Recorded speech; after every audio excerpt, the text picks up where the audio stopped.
మీరు పట్టుకోండి, మీ పడతాయి ఫోటోలు.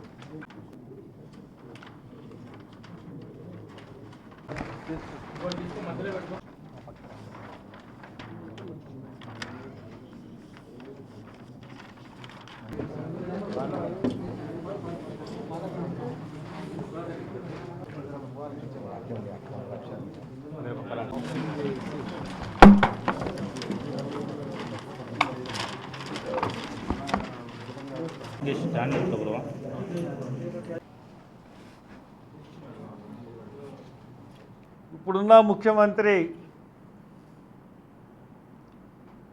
దారుణంగా దళితుల్ని మోసం చేసే పరిస్థితి, దారుణంగా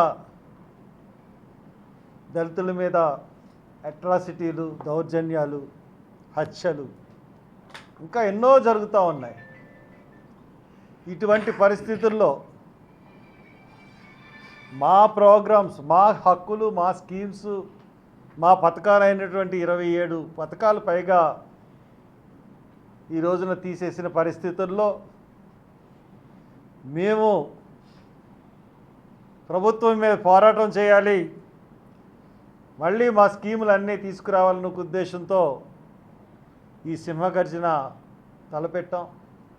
నిరుపేదలందరికీ కూడా ఉపాధి కల్పించడానికి ఎస్సీ కార్పొరేషన్ నుంచి 1 lakh సబ్సిడీ నిధులు వచ్చి కిరణ్ కుమార్ రెడ్డి గారి హయాంలో వచ్చినాయి. తర్వాత రాజశేఖర రెడ్డి గారి హయాంలో వచ్చినాయి, చంద్రబాబు నాయుడు గారి హయాంలో కూడా వచ్చినాయి. కానీ ఈయన వచ్చిన తర్వాత ఒక్క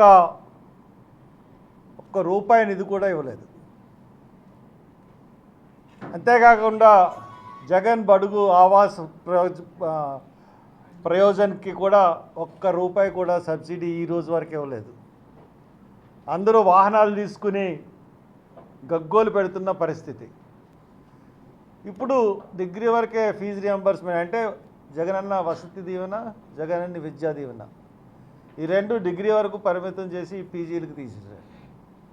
పీజీలకు తీసేయడం అంటే మీరు ఇక పై చదువులు చదవడానికి అర్హులు కాదురా దళితులు కానీ, మైనారిటీలు కానీ, బీసీలు కానీ. వీళ్ళెవరూ కూడా మీరు పై చదువులు మీకు డిగ్రీ వరకే, మీ గవర్నమెంట్ సపోర్ట్ డిగ్రీ వరకే. అరే ఎప్పుడో ఇందిరాగాంధీ కాలం నుంచి పీజీ చదువులకి మరి సహాయం చేస్తూ ఉంటుంటే ఈయన వచ్చి నిర్బంధంగా తీసేయడం చాలా మాకు గొడ్డలు పెట్టలాగా అనిపించింది. ఈ కొత్తగా వచ్చిన 5 మెడికల్ కాలేజీలో సగం సీట్లు ఆయన అమ్ముకుంటున్నాడు గొప్పవాళ్ళకి. సగం సీట్లలోనే రిజర్వేషన్. నేను ఢిల్లీలో ఈ విషయం చెప్తా అంటే చాలామంది ఆశ్చర్యపోయారు. ఏంటి మెడికల్ కాలేజీలో, గవర్నమెంట్ మెడికల్ కాలేజీలో రిజర్వేషన్ తీసేసాడు మీ ముఖ్యమంత్రి, నిజమేనా అని చెప్పి అడిగిన పరిస్థితి. నిజమేనండి, ఈ పరిస్థితి మాకు అలాగే ఉంది అని చెప్పేసి నేను చెప్పడం జరిగింది.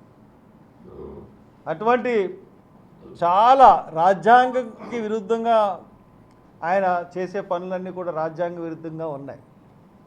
అంబేద్కర్ విగ్రహాన్ని కూడా ఆయన ఎస్సీ సబ్ ప్లాన్ నుంచి, బడ్జెట్ నుంచి ఇవ్వలేదు నిధులు. బడ్జెట్ నుంచి అంబేద్కర్ని కట్టాలి, రాష్ట్ర ప్రజల డబ్బులతో కట్టాలి, అంతేగాని ఎస్సీ డబ్బులతో కాదు కట్టేది అంబేద్కర్కి. అది తగిన గౌరవం ఇచ్చినట్టు కాదు రాష్ట్ర ప్రభుత్వం. మడకలవారిపాలెంలో ఒక భూమి ఉంటే అది 60 సంవత్సరాల నుంచి 60 ఎకరాల భూమి వాళ్ళకు ఉంది. ఆ భూమిని ఆ కలెక్టర్ ఎవరంటే సీతారామరాజు అయినా విజయరామరాజు, ఆ కలెక్టర్ తీసుకుని వాళ్ళనేమో ఊరు బయటకు పంపించి, ఊరు బయటే ఇచ్చారు ఇందిరాగాంధీ హయాంలో. వాళ్ళు ఏదో సాగు చేసుకుని పంట చేసుకున్నారు ఊరంతాను. ఇంకా ఊరు బయటకు వెళ్ళిపోవాలంటే ఆ భూమిని వాళ్ళకి స్వాధీనం చేస్తే వాళ్ళంటే smart city, Jagananna smart city కడతారట. ఎంత అన్యాయం అండి. ఆయన అచ్చెన్న గారు, ఆయన ఒక డీడీ, డిస్ట్రిక్ట్ అధికారి వెటర్నరీ దాంట్లో, ఆయన చనిపోయి ఆయన వెళ్ళి ఆయన అచ్చెన్న గారు వైద్యం చేయడానికి కలెక్టర్ గారి ఇంట్లో వైద్యానికి అని వెళ్ళాడు. అప్పటికి ఇంకో డాక్టర్ని తీసుకుని వెళ్తే ఆవుకి వైద్యం, అచ్చెన్న గారు అతను వెళ్తే కలెక్టర్ గారి తండ్రి గారికి ఈయన ఇంటిలోకి రావడం అన్నది ఇష్టం లేదు. ఇంట్లోకి రావడం ఇష్టం లేక ఆయన బయట పెట్టాడు. ఈయన తీవ్ర మనస్తాపం చెంది ఇది కలెక్టర్ గారికి రిపోర్ట్ కూడా ఇవ్వడం జరిగింది. ఇచ్చిన తర్వాత నా తండ్రి మీద నువ్వు రిపోర్ట్ ఇస్తావా అని చెప్పి అతన్ని అక్కడి నుంచి ఇమీడియట్గా ట్రాన్స్ఫర్ చేసేసాడు. ఈ కలెక్టర్ ఇచ్చిన ట్రాన్స్ఫర్ చెల్లదని ఆయన తిరిగి ఇక్కడికి వస్తే అదే కలెక్టర్ ఆ విజయరామరాజు చాలా కులాభిమాని. అతను కులం అంటే ఎస్సీలు అంటే చాలా ద్వేషం. అతనే చంపించాడు. ఇప్పుడు వరకు దోషుల్ని ప్రభుత్వం బయటపెట్టలేదు. దీని వెనక చేసిన వాళ్ళు ఎవరన్నది. ఇదంతా ప్లాన్ చేసింది విజయరామరాజు. ఉత్తు పుణ్యానికి శవం చంపేసి 4 రోజులు శవాన్ని కనపడకుండా చేశారు.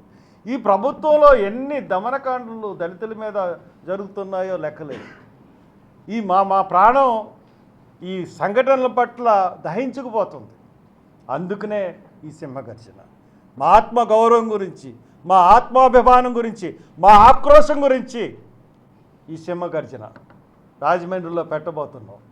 రాజమండ్రిలో ఫిబ్రవరి 11న ఈ సింహగర్జన పట్టబోతున్నాం. ఖచ్చితంగా ఈ జిల్లాల నుంచి, ఈ రాయలసీమ జిల్లాల నుంచి పెద్ద ఎత్తున వస్తారని మేము ఆశిస్తున్నాం. అలాగే ఏర్పాట్లు కూడా చేసుకుంటున్నారు. ఒకసారి నేను కూడా వచ్చి పర్సనల్గా పిలవాలని చెప్పి ఇక్కడికి వచ్చాను. ఇక్కడ